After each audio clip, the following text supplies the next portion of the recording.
Movie का नाम है यूसिकी। कहानी के शुरू में हमें दो गैम्बलर्स जुआरी दिखाए जाते हैं जो बैठे जुआ खेल रहे थे, जिनमें से एक का नाम बाकू था जबकि दूसरा एक मशहूर काकीरो क्लब का लीडर था। अब जहाँ पर बैठे ये दोनों जुआ खेल रहे थे वो क्लब काकीरो था। ये जापान का सबसे मशहूर क्लब था। इसने बहुत सी मशहूर गैम्बलिंग गेम्स को बनाया था। इस क्लब में गवर्नमेंट के भी बहुत से लोग शामिल थे। ये ऑर्गेनाइजेशन इतनी ज्यादा मजबूत थी कि यहाँ पर गवर्नमेंट को भी चैलेंज किया जा सकता था। यहाँ पर बाकू काकीरो क्लब के लीडर को डायरेक्ट चैलेंज करता है और ये कहता है कि अगर वो इस गेम में उससे हार गया तो वो उसे मार भी सकते हैं। मगर जो क्लब का लीडर था वो अपनी जगह किसी और को खेलने का कहता है। इनका खेल शुरू हो गया था। यहाँ पर जो रेफरी था वो इन दोनों को बताता है कि आप लोगों की गेम ये है कि आपने बस सोचकर ये बताना है कि यहाँ से 1 घंटे के अंदर अंदर कोई प्लेन गुजरेगा या नहीं। यहाँ पर बाकू कहता है कि यहाँ से प्लेन 1 घंटे के अंदर लाजमी गुजरेगा। मगर काकीरो क्लब इतना ज्यादा पावरफुल था वो सभी फ्लाइट्स को रुकवा देते हैं, जिस वजह से अब कोई भी प्लेन वहाँ से नहीं गुजर सकता था। बाकू ने भी जो चाल खेली थी, यानी कि उसने भी जिस प्लेन को हायर किया था कि वो यहाँ से गुजरेगा,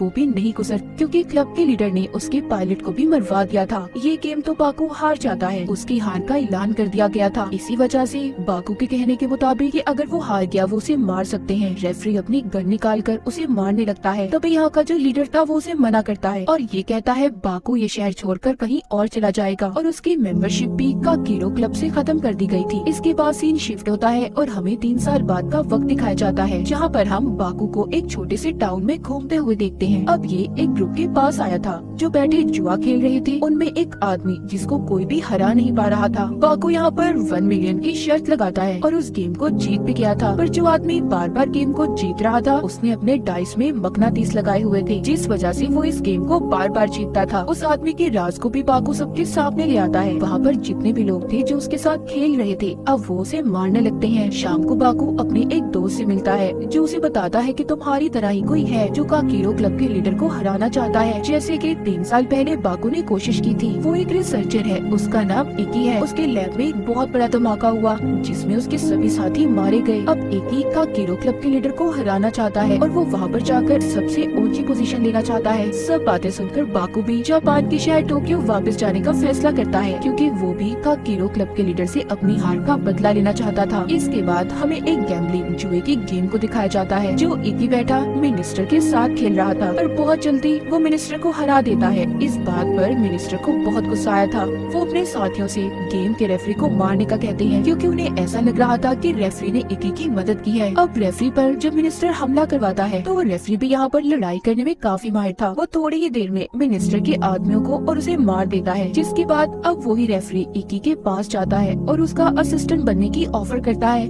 जिस पर इकी भी मान गया था। दूसरी तरफ हम बाकू को देखते हैं जो टोक्यो शहर पहुंच चुका था। वो वहाँ पर एक लड़के केजी से मिलता है। केजी दिल का तो बहुत अच्छा इंसान था, पर उसके दोस्तों के धोखे की वजह से उस पर बहुत बड़ा कर्ज चढ़ चुका था। बाकू को उसकी ऐसी हालत पर बहुत तरस आता है और वो उससे ये कहता है कि अगर तुम चाहो तो तुम्हारा कर्ज मैं अदा करने में मदद कर सकता हूँ। केजी जो बहुत परेशान था वो उसकी बात को मान जाता है। शाम को अब ये दोनों एक क्लब में जाते हैं जो बाकू के दोस्त का था। यहाँ पर बाकू के पास अब जो भी पैसे थे वो उससे गेम खेलता है और अपनी चालाकी से गेम को जीत गया था। क्लब में सभी बाकू की इस जीत पर बहुत हैरान थे। उसके दोस्त को भी उसकी ऐसी जीत पर हैरानी हो रही थी, क्योंकि उसने 5 मिलियन को जीता था। अब वो सारे पैसे केजी को दे देता है ताकि वो अपना कर्ज अदा कर दे और आसानी से अपनी जिंदगी गुजार सके। बाकू उसे सारे पैसे देकर और गुड बाय बोलकर वहाँ से चला गया था, क्योंकि वो केजी की जिंदगी को ऐसे अपने साथ खतरे में नहीं डाल सकता था। इसके बाद हम केजी को देखते हैं जिसने अपना सारा कर्ज अदा तो कर दिया था, मगर अब उसकी जिंदगी में कोई और मकसद नहीं रहा था। इसीलिए वो अपनी लाइफ में भी काफी बोर हो चुका था।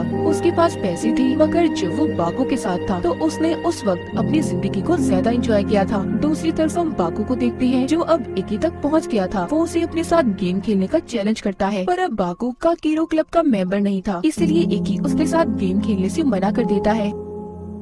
जिसके बाद बाकू अपने दोस्त के पास क्लब में जाता है। वो उससे मदद मांगता है क्योंकि वापस से वो काकीरो क्लब का मेंबर बनना चाहता था। उसकी दोस्त बाकू से कहती है कि तुम्हें किसी ऐसे इंसान को तलाश करना होगा जो खुद तुम्हें अपनी मर्जी से क्लब की मेंबरशिप, उसका कार्ड तुम्हारे हवाले कर दे, तभी तुम दोबारा काकीरो क्लब के मेंबर बन सकते हो। उसकी दोस्त उसे एक बूढ़े आदमी के बारे में बताती है जिसके पास काकीरो क्लब की मेंबरशिप थी। वो कहती है वो आदमी तुम्हारे काम आ सकता है, पर वो थोड़ा पागल है, तुम्हें संभल कर उससे मिलना होगा। वो ही ही है जो तुम्हें अपनी मेंबरशिप दे सकता है। बाकू की दोस्त उसे कुछ और बताती, वो उसकी आधी बात सुनकर वहाँ से चला गया था। अब जब बाकू जा रहा था तो उसे दोबारा केजी मिलता है, जो दोबारा से उसे ये कहता है कि मैं दोबारा से तुम्हारे साथ रहना चाहता हूँ। बाकू उसकी बात को मान गया था और अब ये बूढ़े आदमी से मिलने का प्लान बनाते हैं, जिसके बारे में बाकू की दोस्त ने इसे बताया था। इनका प्लान ये था कि दोनों उस बूढ़े आदमी के पास गरीब बनकर जाएंगे। अब ये ऐसा ही करते हैं। इनका प्लान कामयाब भी हो गया था। वो बूढ़ा आदमी इनकी ऐसी हालत देखकर इन्हें गैम्बलिंग जुआ खेलने की ऑफर करता है, जिसके बाद वो इन दोनों को अपने घर ले आया था, जो एक जंगल में था। वो बूढ़ा आदमी इन्हें गेम के बारे में बताता है कि इन्होंने उसके कुछ जानवरों को पकड़ना होगा और उसके लिए इन्हें कुछ वक्त दिया जाएगा। अगर तुम ऐसा करने में कामयाब हो गए तो मैं तुम्हें इनाम में 10 मिलियन दूंगा। यहाँ पर बाकू रेफरी से मिलता है, जो काकीरो क्लब की तरफ से आया था। बाकू अब उस बूढ़े आदमी से ये कहता है,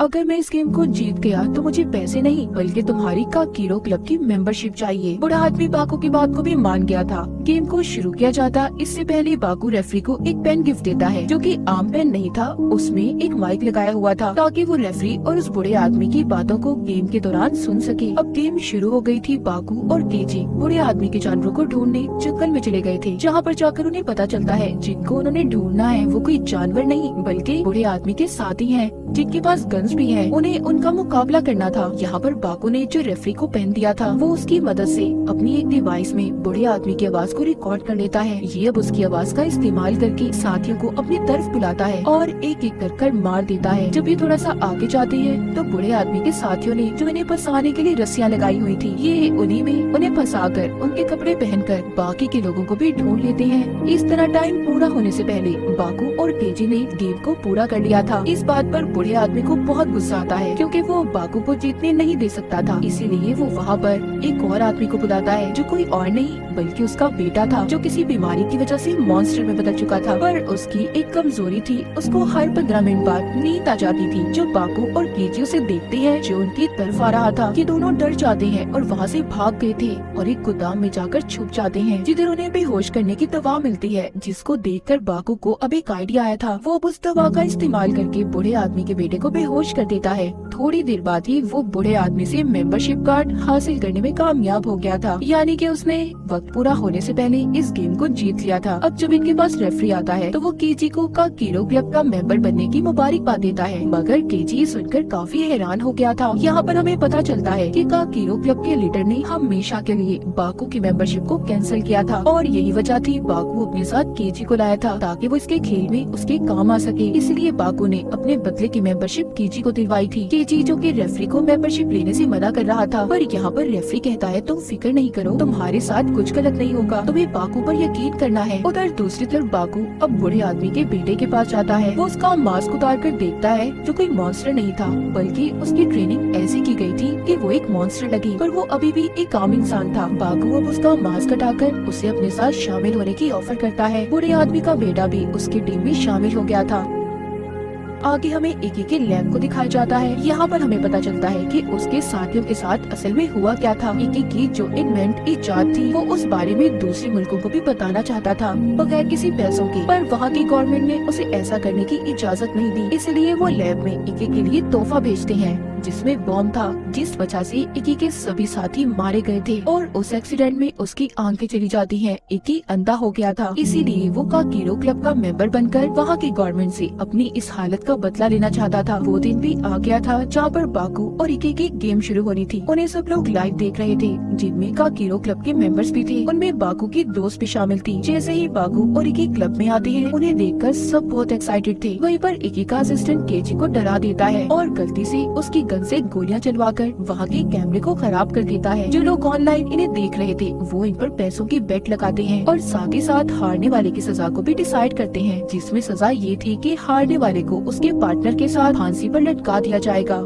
हम इसी दौरान काकीरो क्लब के लीडर को भी देखते हैं, जो ये सब देखकर काफी खुश हो रहा था कि लोगों ने उनकी गेम पर कितना पैसा लगाया है। इनकी गैम्बलिंग गेम शुरू हो गई थी। रेफरी बताता है कि हर प्लेयर को अपने ओपोनेंट यानी दूसरे से कार्ड लेना होगा बगैर देखे और फिर उन कार्ड्स को अपने कार्ड के साथ मैच करना है। इन्हीं में वो गोल्ड मेड कार्ड्स के बारे में भी बताता है, जिनमें टोटल 5 तक नंबर थे। अगर किसी प्लेयर के पास टोटल 11 नंबर हुए तो वो हार जाएगा। यहाँ पर रेफरी ये भी कहता है कि आप दोनों किसी भी चाल का इस्तेमाल कर सकते हैं, मगर शर्त शर्त ये है कि दूसरे प्लेयर को इस बारे में कुछ भी पता न चले। पहला राउंड शुरू हो जाता है जिसमें इकी सही कार्ड लेता है, जबकि बाकू पहली बार में ही ओल्ड मेट कार्ड को चूज कर लेता है, जिसे देखकर सब परेशान हो गए थे। पर बाकू को तो जैसे कोई फिक्र नहीं थी, वो बिल्कुल रिलैक्स लग रहा था। दूसरी बार में बाकू गलत कार्ड लेता है, जिससे अब वो हार के काफी करीब था। ये देखकर उसकी दोस्त और केजी काफी परेशान थी, क्योंकि उन्होंने बाकू पर अपने सारे पैसे लगा दिए थे। तीसरी बार बाकू फिर ओल्ड मेट कार्ड लेता है, जिससे अब उसके नंबर टोटल 10 हो चुके थे। अब जब आखिरी राउंड शुरू होता है तो बाकू को एके की चाल का पता चल गया था। वो एक डिवाइस की मदद से उसके कार्ड को देख पा रहा था, इसीलिए बाकू अपना पसंदीदा बिस्किट खाता है और आखिरी राउंड को खेलना शुरू करता है। उसे पता चल गया था कि एके कैमरास की मदद से सब कुछ देख पा रहा है। वैसे तो वो अंधा था, पर किसी ने उसके अंदर ऐसी डिवाइस को लगाया था जो सीसीटीवी कैमरास के साथ जुड़ी थी। यहाँ पर बाकू अब अपनी चाल खेलना शुरू करता है। वो एके के कार्ड्स को देख लेता है, जिससे अब वो ओल्ड मेट कार्ड को आगे रखता है। एकी उन्हीं कार्ड्स को लेता है। अब एकी के पॉइंट कम और बाकू के ज्यादा होने लगे थे। जब एकी की असिस्टेंट ये देखती है कि बाकू बेईमानी कर रहा है, तो वो अपने बॉस एकी को बताने लगती है। पर यहाँ पर कोई भी किसी की मदद नहीं कर सकता था, इसीलिए रेफरी उसे चुप रहने का कहता है। बाकू गेम को जीत चुका था और एकी के बारे में भी वो सबको बता देता है कि इसने सारे खेल में बेईमानी की है। अब ये सब देखकर एकी के असिस्टेंट को गुस्सा आ रहा था। वो बाकू पर हमला करने वाला था, तभी रेफरी उससे लड़ता है और इसी लड़ाई में एकी का असिस्टेंट मारा जाता है। अब जैसा कि हारने वाले को फांसी पर लटकाया जा रहा था, एकी और उसके साथी के साथ ऐसा ही होता है। पर मरने से पहले एकी ने अपनी हार को कबूल कर लिया था। कहानी के आखिर में हम बाकू और उसके साथियों को देखते हैं, जो गैम्बलिंग एरिना यानी कि जुआ खेलने वाले क्लब में जा रहे थे। और इसी के साथ ये कहानी यहीं पर खत्म हो जाती है।